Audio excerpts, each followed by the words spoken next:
Olá, eu sou Tânia Castro, sou professora de Antigo Testamento na Igreja de Deus, no Seminário da Igreja de Deus. E sou membro da Igreja Presbiteriana do Brasil, no Jardim América.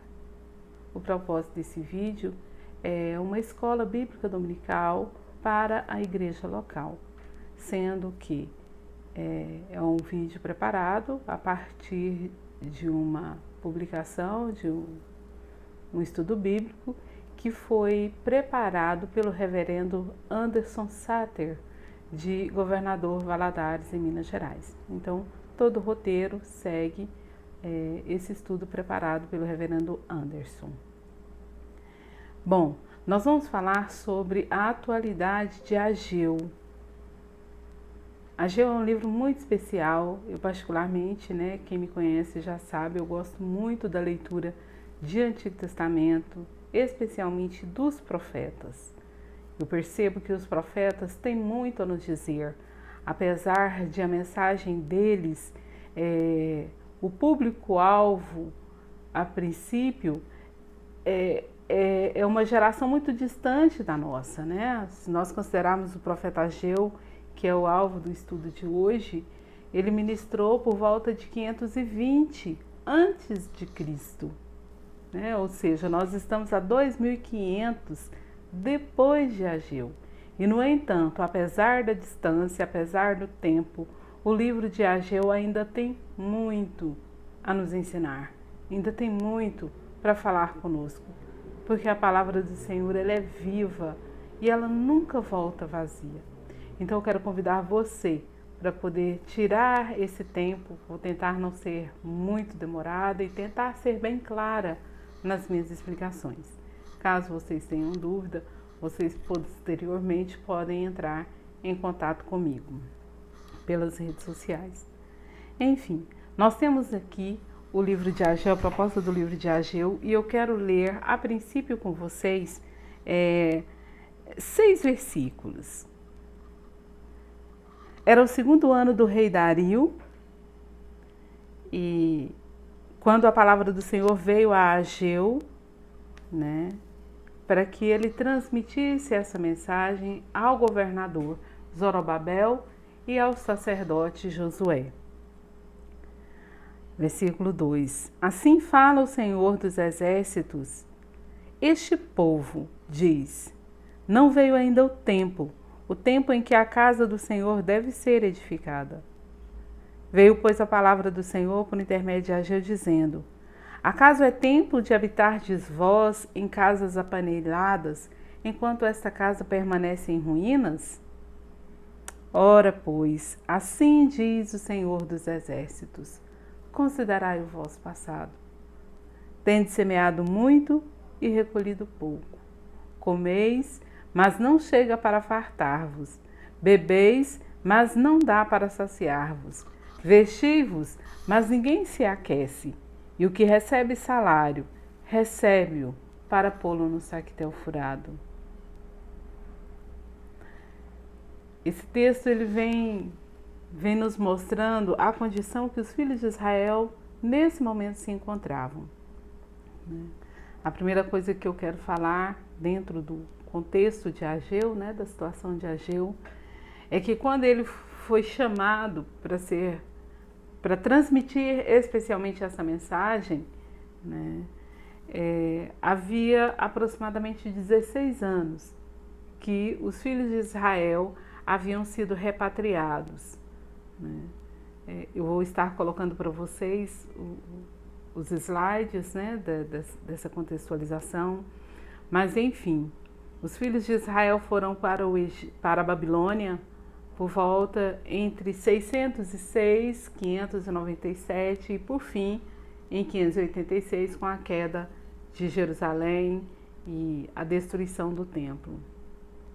Nabucodonosor então, em 3 levas, levou Judá cativo para a Babilônia, sendo que o reino do norte, Israel, já havia sido levado em 722, para diversas terras de domínio dos assírios, mas ainda restava o reino de Judá com duas tribos e meia. Claro que tem remanescentes de outras tribos inseridos ali naquele estado, mas de um modo geral a gente sempre fala de Reino do Sul ou Judá, cuja capital era Jerusalém.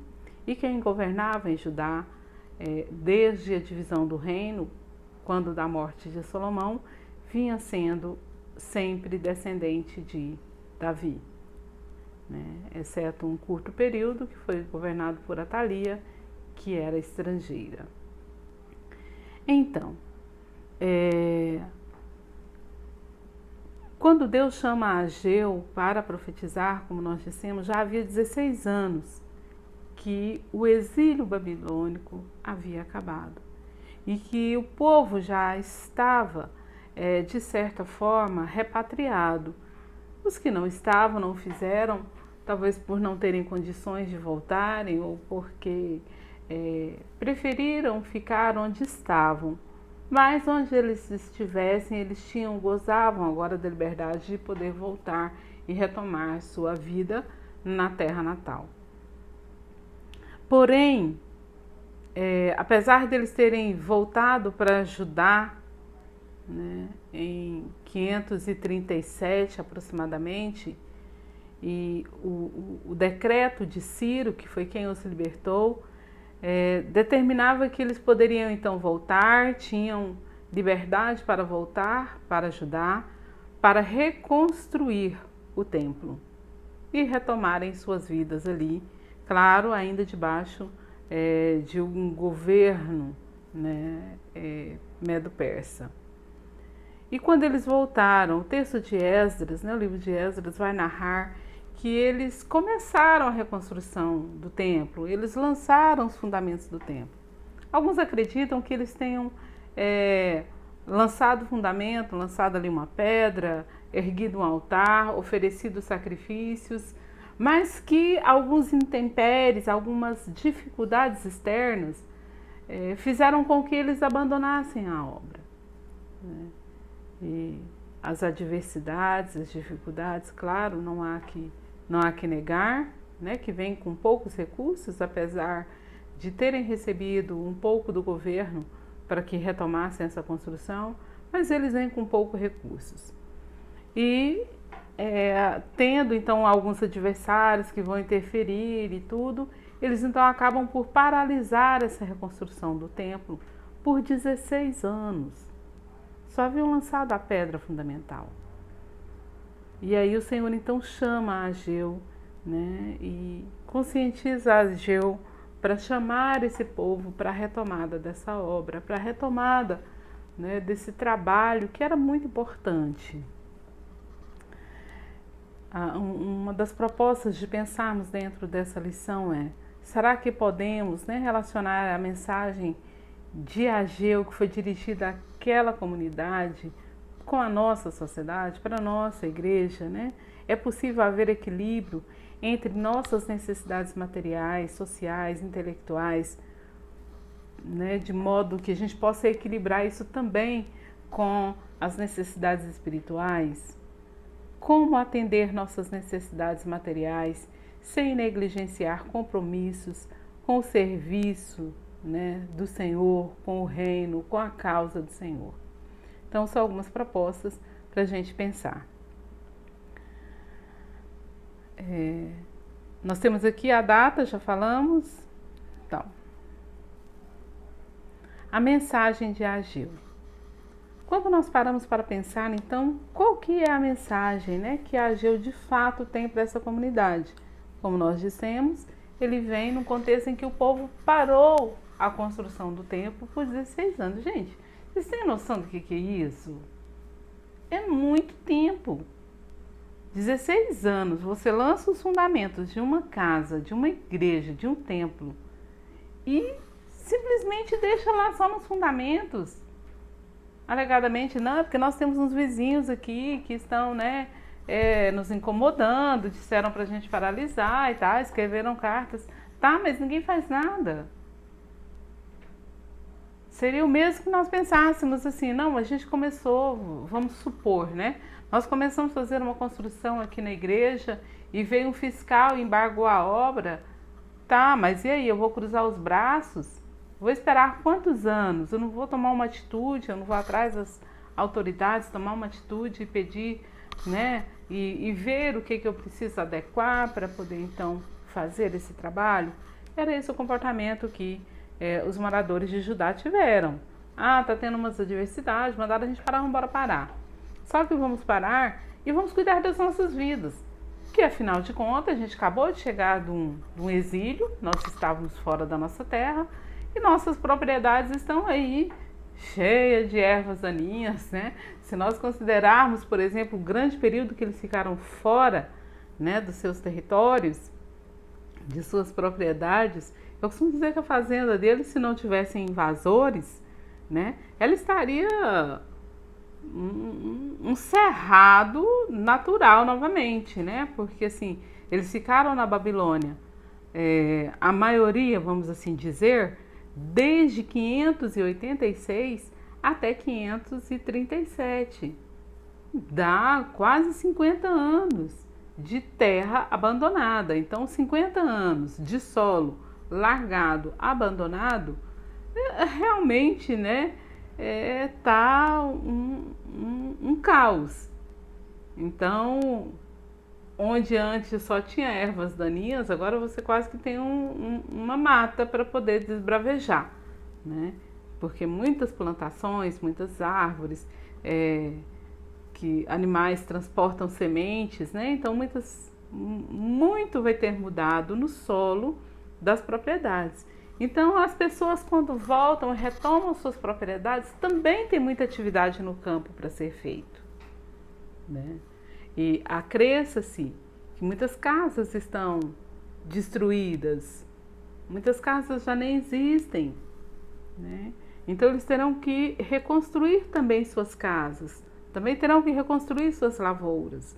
E aí, nesse meio termo, não, vamos construir esse ano, né? Vamos fazer assim. Parou a obra da casa do Senhor, da construção do templo, né? Porque a gente está tendo esses problemas políticos. Então vamos fazer o seguinte: vamos embora, cada um para sua casa, cada um vai cuidar da sua terra, cada um vai edificar sua própria casa, sua fazenda, sua propriedade, e depois a gente toma conta da casa do Senhor. Foi mais ou menos isso que aconteceu lá. E eles então vão retomar suas atividades pessoais, próprias, e a casa do Senhor vai permanecer em ruínas. Vai permanecer os escombros. Porque em 586, quando Nabucodonosor levou os filhos de Judá cativos para a Babilônia, eles destruíram e incendiaram Jerusalém. Eles destruíram o templo, né? O templo era uma coisa assim linda. Alguns historiadores vão dizer que o templo seria uma das 8ª maravilhas do mundo antigo. Para vocês terem ideia do quanto era lindo o templo de Salomão. Mas ele foi todo despojado, né?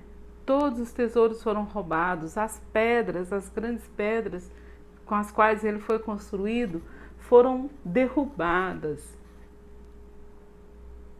O motivo de Nabucodonosor fazer isso é para que realmente houvesse essa dificuldade de reconstruir e de que as pessoas pudessem voltar a morar em Jerusalém. E agora, quando eles então têm a liberdade de voltar e reconstruir o templo, diante de uma dificuldade ali e tal, de um inimigo aqui, outro ali, não, vamos embora parar essa obra.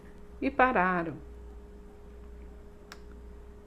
E aí a mensagem de Ageu vem no sentido de incentivar, de animar esses judeus a retomar a obra da reconstrução do templo. Numa chamada à obediência, né? E esse versículo aqui, o Senhor chama os filhos de Judá, né, os filhos de Israel, a uma tomada de consciência, né?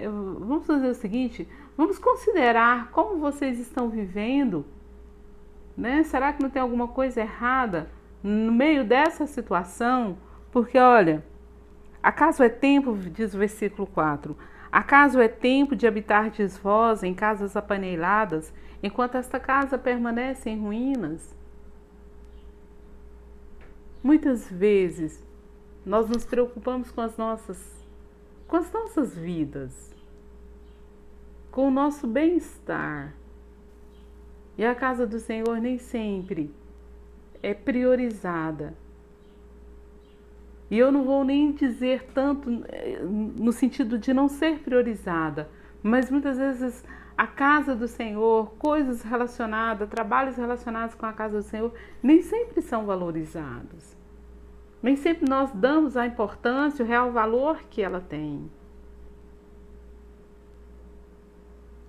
E aqui o Senhor diz: considerai o vosso passado, dá uma olhada para a história de Israel, dá uma olhada para a história de Judá. Nesses tempos, desde que vocês chegaram aqui, há 16 anos vocês estão na terra. Vocês têm semeado muito e recolhido pouco. Geralmente a gente planta para colher muito. Ninguém planta para colher pouco. Ninguém planta muito para colher pouco. Se eu planto muito, é porque eu quero colher muito. Se eu planto, uma, duas sementes de café, eu espero colher daquele único pé de café centenas de grãos, que vão me render aí uns 2 quilos, no mínimo, por ano de cada pé. Não sei exatamente quanto cada pé rende, mas o que se espera é que se produza muito. Vamos falar em questão de produção do que a gente conhece, né? Vamos pensar, por exemplo, no limoeiro. Digamos que eu tenho uma plantação de limão. Digamos que eu plante limões para a venda e não apenas para o consumo. Então, se eu planto um pé de limão, uma roça de limão, uma lavoura de limão, amados, eu espero que dê muitos, muitos e muitos limões. E eu espero que com a venda desses limões eu possa, por que não, melhorar de vida. É a minha expectativa. E o Senhor diz a essa geração, através do profeta Ageu: vocês têm semeado muito, vocês têm plantado muito, mas vocês têm colhido pouco. Não dá nem para fartar-vos. Bebeis, mas não dá para saciar-vos. Vestivos, mas ninguém se aquece. E o que recebe salário, recebe-o para pô-lo no saquetel furado. Nada estava rendendo. Nada estava de fato multiplicando. Considere, Considere todos esses anos que vocês têm plantado e o quanto vocês têm colhido. Se realmente tem valido a pena esse modo de vida que vocês estão levando. E nesse momento, nós queremos, através do livro de Ageu, falar sobre valorizar o serviço da casa do Senhor. Isso é algo extremamente atual. O serviço religioso deve ser valorizado. Ageu denuncia essa paralisação, essa inércia que dura há 16 anos, certo? Quando nós fazemos a leitura de Antigo Testamento, e Gleason Acha, que é o autor do livro Merece Confiança no Antigo Testamento, nós somos informados, e as Escrituras vão falar disso, quando eles ainda estavam no deserto, o Senhor disse através de Moisés, que quando eles entrassem na Terra Prometida, o Senhor escolheria um lugar para que aquele único lugar fosse o centro da adoração.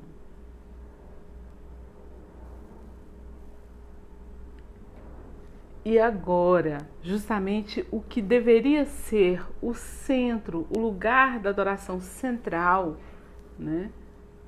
estava os escombros. Estava sendo negligenciada a sua reconstrução. A centralidade do culto, ela é muito importante, porque evita problemas espirituais. Quando nós olhamos para toda a história de Israel em Antigo Testamento, a gente vai perceber que eles passaram a adorar outros deuses, iam nos lugares altos, nas montanhas, para sacrificar, para adorar outros deuses. Então, justamente quando o Senhor estabelece é para reunir apenas no templo e que os estrangeiros não deveriam participar, era justamente para evitar essa comunhão com outras religiões que aconteceria caso o Senhor não colocasse limites. Então, nesse momento, o profeta Ageu, né, o Senhor está chamando o povo para poder estar atento de que o Senhor, nesse momento, não se agrada dessa negligência para com a casa do Senhor. Aquela comunidade tinha os seus interesses voltados principalmente para o sucesso material, para as vantagens materiais. E os planos de Deus, o propósito divino, estava deixado em segundo plano, terceiro ou em plano nenhum. Né? Para que edificar a casa do Senhor? O que eu vou ganhar com isso? Que vantagem eu teria nessa reconstrução? Muitos cristãos hoje demonstram desinteresse pelas atividades religiosas. Né? E isso é visível pela falta de crescimento espiritual. Muitos cristãos vazios, muitos cristãos que não conhecem a palavra de Deus. E muitos dos que conhecem a Bíblia não têm experiências com Deus. Porque a vida espiritual para ele aparentemente não lhe oferece nenhum ganho. Muitas vezes deixamos, né, sempre as coisas relativas ao reino em segundo plano. Se der, eu vou. Quando der, eu vou. Depois eu vou. Depois eu faço. Né? E nós precisamos, a Bíblia diz, né? Jesus Cristo nos ensinou através daquela oração: Senhor, venha a nós o teu reino, seja feita a tua vontade. E Jesus Cristo disse: busque a Deus e a sua justiça em primeiro lugar.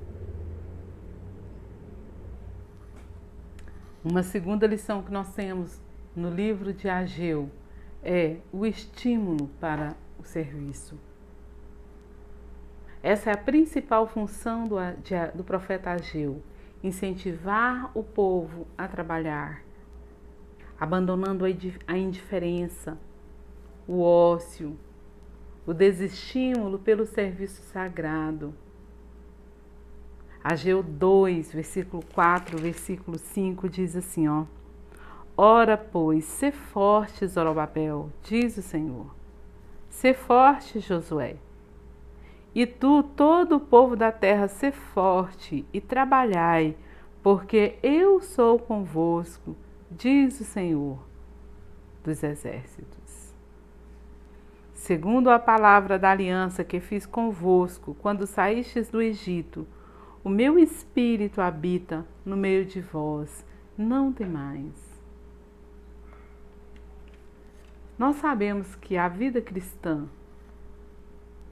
ela contém obstáculos. Os obstáculos fazem parte do nosso crescimento. Jesus Cristo disse: olha, no mundo tereis aflições, mas tende bom ânimo. Então, dificuldade nós sempre teremos. A igreja está numa campanha para fazer uma construção. Nossa, mas eu estou apertada. Nossa, mas eu estou pagando a prestação do meu carro, estou fazendo isso, estou fazendo aquilo. Depois que eu pagar isso, depois que eu fizer isso, depois que eu fizer aquilo, amados, nós precisamos buscar o reino dos céus em primeiro lugar. A igreja é o lugar onde nós nos congregamos. A igreja, vamos falar da igreja local. É o local onde nós nos congregamos. É o local onde nós buscamos o alimento para as nossas almas. E muitas vezes também nós encontramos pessoas que se agregam, se aproximam de nós e que nos ajudam em momentos difíceis. na nossa caminhada. E se eu não valorizar o trabalho do Senhor, se eu não tiver motivações, mas de que motivação que nós estamos falando? Que motivação você quer para poder trabalhar na casa do Senhor? Sirva ao Senhor com alegria, em todo o tempo, porque Deus é bom, porque Deus está conosco, porque Deus está com você em todo o tempo. Apesar de encontrarmos sem muita dificuldade nas igrejas pessoas desanimadas, frustradas, é necessário que incentivemos uns aos outros a trabalhar e a servir com muito amor e entusiasmo, sabendo que nossos esforços aqui não é em vão. Nada do que fazemos diante do Senhor, ou tudo o que fizermos diante do Senhor, Ele vê. E a nossa motivação deve ser tudo quanto fizerdes, seja em palavras, seja em ações, faça-o para a glória de Deus. Não é para a sua própria glória, não é para que as pessoas vejam, nossa, né? A Tânia contribuiu aí com tanto, fulano com tanto, o outro fez isso, o outro fez aquilo. Não, não é para isso. Aliás, as pessoas nem precisam ver, saber, se não for necessário, se não for algo que realmente seja visível. Mas você deve fazer, porque isso agrada o coração de Deus. E a Bíblia diz: agrada-te do Senhor, e Ele satisfará os desejos do seu coração. O desejo daquela comunidade, quando eles plantavam muito, era que eles pudessem colher muito. Mas como eles deixaram de agradar o Senhor também já não os estava agradando. Não porque Deus seja comprado, não porque se faz uma troca com Deus, mas Deus também sabe nos agraciar, Deus sabe nos recompensar pelo que fazemos. E mesmo que Ele não faça, é como diz Abacuque, ainda que a figueira não floresça, que a vide não dê o seu fruto, eu, porém, me alegrarei no Deus da minha salvação. Então alegre-se no Deus da sua salvação, busque na sua salvação, na graça de Deus na sua vida, a motivação para trabalhar. Não é porque você gosta ou porque você deixa de gostar de um líder ou de um determinado grupo que você deve trabalhar na causa do Senhor. Mas é porque você ama ao Senhor. É porque você quer agradar ao Senhor. Essa deve ser a sua motivação. O próprio Deus. Nós temos ainda de pensar no livro de Ageu, né? Outra mensagem que o livro de Ageu também nos traz é o auxílio no serviço. O versículo 13 do capítulo 1 diz assim, ó. Então Ageu, o enviado do Senhor, falou ao povo segundo a mensagem do Senhor, dizendo: eu sou convosco, diz o Senhor dos Exércitos. Nós temos que ter sempre a certeza de que Deus está conosco. Muitas vezes a gente tem um trabalho árduo, difícil para poder executar. Muitas vezes nós olhamos para nós e não encontramos em nós a capacidade suficiente para poder desenvolver determinado trabalho. Eu vou citar um exemplo para vocês do rei Saul. Quando Saul foi ungido rei, né? No primeiro momento ele foi ungido rei por Samuel, e no outro dia, num outro momento, ele foi aclamado rei pela comunidade, né? E quando ele foi aclamado rei pela comunidade e foram procurá-lo, ele estava escondido. Se escondeu porque, ao olhar para si, certamente ele não via nele a capacidade de ser rei. Mas a sequência do texto vai nos dizer: o Espírito do Senhor se apossou de Saul e transformou o coração de Saul em um novo homem. Bem como o Espírito do Senhor atraiu um grupo de homens para poder caminhar com Saul. Então, muitas vezes, quando nós olhamos para nós, a gente olha e não reconhece que nós temos potencial. Muitas vezes a gente acha assim, mais insignificante para fazer determinada coisa. Mas o Senhor não olha para nós como nós olhamos ou como o mundo nos vê. Deus olha para nós como Ele nos criou, como Ele nos fez e para o que Ele nos criou. Nós não estamos aqui em vão. Aquela velha pergunta: de onde eu vim, para onde eu vou, o que eu estou fazendo aqui? Amado, você está aqui para a glória de Deus. Você está aqui para ser luz no mundo. Então seja luz no mundo. Seja um influenciador de pessoas. Seja um estimulador de pessoas para que mais pessoas cheguem a Cristo. Nós temos a certeza, irmão, né? Vem aqui, de repente, irmão, vem aqui, tem um trabalho aqui que eu preciso que você faça. E muitas vezes a pessoa negligencia aquele trabalho porque pensa que não dá conta. Quando Deus chamou Moisés, Moisés falou: Senhor, eu tenho dificuldade para falar. Eu saí de lá escondido. O Senhor disse para ele: eu sou contigo. Vai, eu sou contigo. Gideão, né? Grande juiz Gideão, comandante. Quando Deus o chamou, estava ele limpando trigo escondido dos midianitas que estavam naquele momento, né, naquela época. Não havia rei em Israel ainda, não havia, lógico, consequentemente não havia exército formado. Então eles acabavam sendo presas muito fáceis, politicamente falando. E então, os filhos de Israel estavam tendo suas lavouras dizimadas pelos midianitas. E dentro desse contexto temos então Gideão, que estava malhando trigo escondido. E aí o Senhor aparece para ele e fala: aí, homem valente, ser forte, eu sou contigo, eu vou te usar para livrar, né, Israel dos midianitas. O Senhor vai usar a mim, tipo, eu estou escondido. E o Senhor vai me usar. O Senhor disse: é você mesmo que eu vou usar.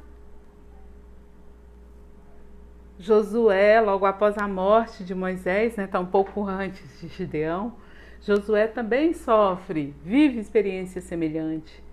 Depois de conviver com Moisés por 40 anos no deserto, de assistir, de presenciar os grandes feitos do Senhor através de Moisés, de repente Moisés morreu. E o Senhor incumbiu Josué de conduzir, de ser o novo comandante na empreitada da conquista de Canaã. E aí, quando Josué está lá olhando as campinas, o Senhor diz: ser forte, eu sou contigo.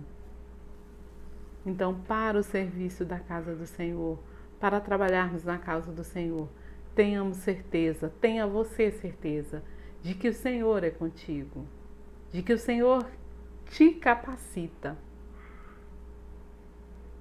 Jeremias, a experiência de Jeremias, eu tive uma experiência assim muito interessante quando eu era adolescente, né? Com o texto de Jeremias, capítulo 1, versículo, os primeiros versículos ali, até o versículo 8, quando o Senhor então chama Jeremias para poder ser profeta. Jeremias diz: Senhor, eu não passo de uma criança, eu não sei falar. Quando pela primeira vez eu pessoalmente tive a oportunidade, né, fui chamada a falar, eu era adolescente. Eu deveria ter aí uns 13 anos de idade no máximo. E meu professor de escola dominical falou: Tânia, domingo que vem você vai dar uma palavra. Eu vim para casa quase morrendo. Passei a semana inteira orando, jejuando, Senhor, que palavra que eu vou falar? E no meio dessa angústia, aquele negócio de abre a Bíblia aqui, abre ali, abre acolá, caí lá no texto da chamada de Jeremias, né? Justamente nesse texto. Senhor, eu não sei falar, eu não passo de uma criança. E aquela fala de Jeremias era de fato a minha fala. Eu mal tinha saído da infância. Eu não tinha condições de falar. E o Senhor disse ao profeta: eu sou contigo. O que eu disser, você vai falar. Onde eu te mandar, você vai. E o que você disser, vai acontecer. Então não tenha medo. O que vier de trabalho para você fazer na igreja, ou o que você vir de trabalho que precisa ser executado na igreja, ofereça-se. Não espere passar 16 anos. Não espere a sua vida passar. Nesses últimos dias a gente tem vivido dias difíceis e ele nos tem feito pensar, né? Eu não sei se você tem pensado. Se ainda não pensou, pense hoje, pense agora, né? Com tanta tecnologia que você tem na sua mão, o que você tem feito em relação ao reino? O que de palavra de Deus você tem divulgado, você tem semeado?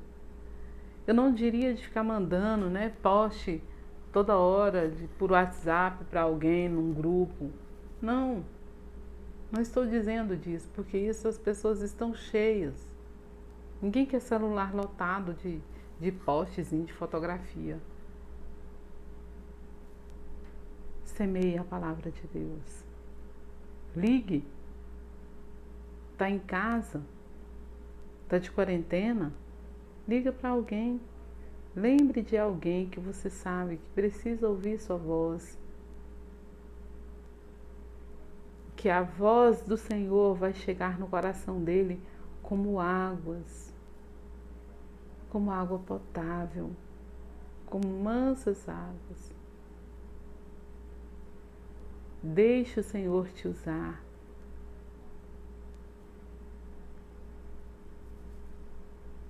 Tem um versículo em Filipenses 2, versículo 13, que diz: porque Deus é quem efetua em vós tanto querer como realizar, segundo a sua boa vontade. Permita-se ser usado por Deus. Permita-se bênção na casa do Senhor. Quando Ageu começou a ministrar essa mensagem, primeiro Deus disse para ele falar com Zorobabel, o governador, e com Josué, o sacerdote, e dizer a respeito, e para chamar o povo para reconstruir o templo. E então Ageu conversou com os dois, e já na sequência os dois começaram a convocar a comunidade. Imediatamente a comunidade então se predispôs à reconstrução do templo.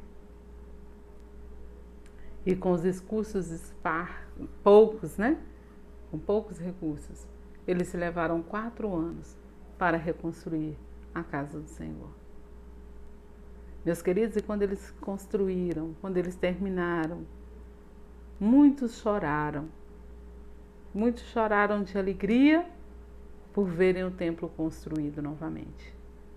E muitos outros choraram, especialmente os anciãos, porque lembravam da bela casa que era antes da destruição de Jerusalém, a que fora construída por Salomão.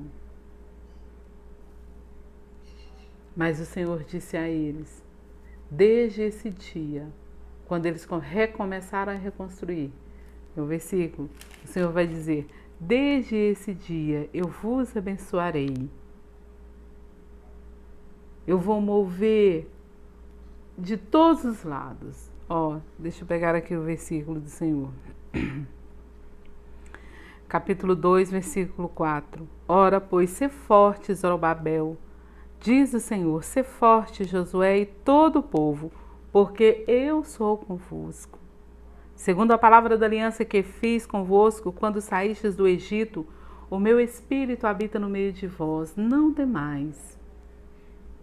Dentro de pouco tempo farei abalar o céu, a terra, o mar e a terra seca. Farei abalar todas as nações e as coisas preciosas de todas as nações virão, e encherei de glória esta casa, diz o Senhor dos Exércitos. Minha é a prata, meu é o ouro, diz o Senhor. A glória dessa última casa será maior do que a primeira, diz o Senhor dos Exércitos. Darei neste lugar a paz. Independente das circunstâncias, ainda que as aparências não sejam das melhores, ainda que meu trabalho não pareça ser o melhor trabalho, mas o que você fizer diante de Deus será engrandecido. E que tudo que você fizer, de fato, seja para a glória dele. Nós temos ainda as bênçãos de se trabalhar na causa do Senhor. Por causa do descuido dos judeus na reconstrução do templo, Deus reteve suas bênçãos. Como disse lá o versículo 6, que nós lemos no início do estudo, tende semeado muito e recolhido pouco, comeis, mas não fartai-vos. O castigo a essa geração pela desobediência já estava previsto lá no livro de Levítico. Levítico 26, 19 ao 21, bem como Deuteronômio 27, nós temos uma sequência de maldições, de dificuldades, de adversidades que os filhos de Israel vivenciariam se não obedecesse à voz do Senhor. Então, quando nós lemos esse texto, vocês têm plantado muito e colhido pouco, vestido e sentido frio, comido e não está dando para saciar. Isso era uma forma de Deus conscientizá-los de que estavam errando, de que era necessário conserto. A única forma de eles obterem sucesso, da nação de Israel obter sucesso, era através da obediência. Deuteronômio 28 vai dizer isso muito claro, que a obediência sempre traz resultados positivos. Quando nós lemos a história de Saul, parte da história de Saul, quando nós lemos a história de Saul, uma parte dela vai nos falar justamente sobre isso, sobre obedecer ou não obedecer e as consequências. Em determinado momento, o rei Saul desobedeceu à voz do Senhor. Samuel tinha dito para ele ir até Gilgal e esperar por ele, para então Samuel sacrificar. E Saul subiu àquele lugar. E como Samuel demorava para chegar, ele por si só assumiu a função sacerdotal e ofereceu sacrifícios ao Senhor. Mal ele acabou de oferecer sacrifícios, e aí chegou Samuel. O que você fez? Você é rei, você não é sacerdote. Saul falou, não, que o povo estava indo embora e tal, E aí então você não chegava e eu ofereci o sacrifício. Samuel disse para ele assim, olha, é melhor obedecer do que sacrificar. Busque o caminho da obediência. Sempre que nós cumprimos o propósito de Deus, sempre que nós buscamos agradar ao Senhor, não vivemos debaixo da lei.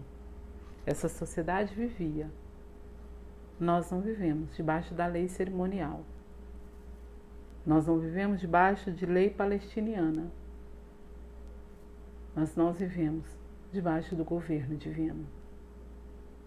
E parte da ordem direta do Senhor inclui: ide por todas as nações, pregai o Evangelho a todos os povos. Parte de cumprir o que o Senhor diz, parte de cumprir a vontade do Senhor diz respeito a cuidar do órfão, a cuidar do necessitado, a exercer a justiça, a exercer a misericórdia. Parte de cumprir a vontade do Senhor diz respeito a cuidarmos da nossa casa aqui na terra. Inclui cuidar do lugar onde nós nos congregamos, onde nós nos reunimos e contribuir para que o reino do Senhor possa ser propagado.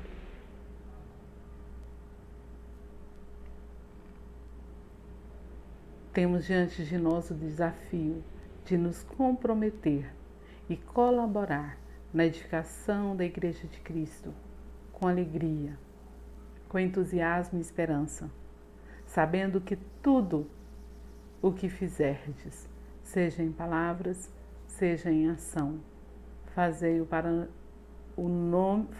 em nome do Senhor Jesus, dando por ele graças a Deus Pai. As Escrituras em 1 Coríntios 15 diz que o nosso trabalho não é em vão.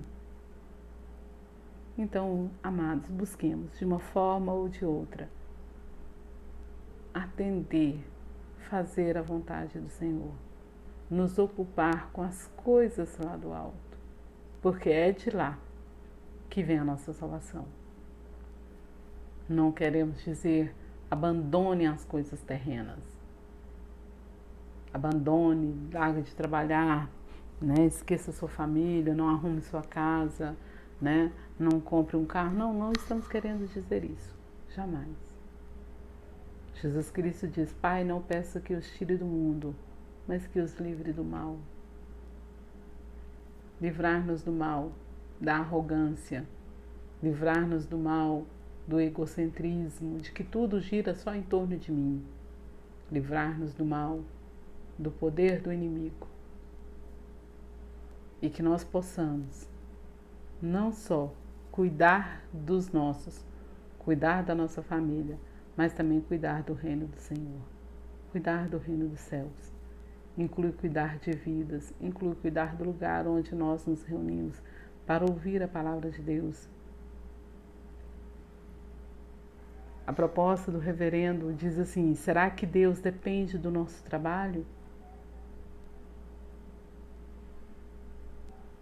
Se ele depende, por que depende? As Escrituras dizem que os anjos queriam fazer o que foi destinado a nós fazer: pregar o Evangelho, anunciar as boas novas. Ah, como os anjos queriam! Mas Deus deu esse privilégio a nós de sermos mensageiros dele. Sejamos. Nós não fomos escolhidos em vão. Aos que de antemão conheceu, a estes predestinou para que vades, tem o para que vades e des fruto, e o vosso fruto permaneça. Pelo fruto você conhece a árvore, e se a árvore não frutifica, ela corre o risco de ser cortada. Se você não está frutificando, peça ao jardineiro para que cuide do seu solo, para que dê uma melhorada, para que você possa produzir, para que pode, se necessário for, para que você possa produzir. Qual tem sido sua motivação para o serviço cristão?